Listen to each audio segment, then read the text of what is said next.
कोल्हापुरातील कलायोगी जी कांबळे सार्वजनिक आर्ट गॅलरीच्या वतीनं विविध सामाजिक उपक्रम राबवले जातात। या आर्ट गॅलरीच्या वतीनं आज राजर्षी शाहू खासबाग मैदानीतल्या कार्यालयात जीवन गौरव पुरस्कार वितरण सोहळ्याचं आयोजन करण्यात आलं होतं।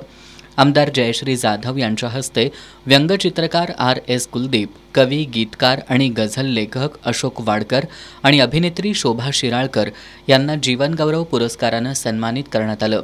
यावेळी बोलताना आमदार जयश्री जाधव यांनी कलायोगी जी कांबळे यांचं कलाक्षेत्रामध्ये मोठं योगदान आहे असं सांगितलं। मनाची श्रीमंती असणाऱ्या या प्रतिभावंत कलाकारांना शासनानं महाराष्ट्र भूषण पुरस्कारानं गौरवणं गरजेचं होतं, मात्र शासनाचं याकडे दुर्लक्ष झालंय।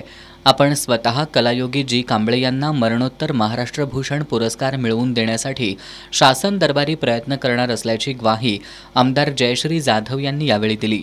याप्रसंगी अखिल भारतीय मराठा महासंघाचे राष्ट्रीय उपाध्यक्ष वसंतराव मुळीक, माजी नगरसेवक RD पाटील, कलायोगी जी कांबळे सार्वजनिक आर्ट गॅलरीचे अध्यक्ष शांताराम जी कांबळे यांच्यासह विविध क्षेत्रातील मान्यवर उपस्थित होते।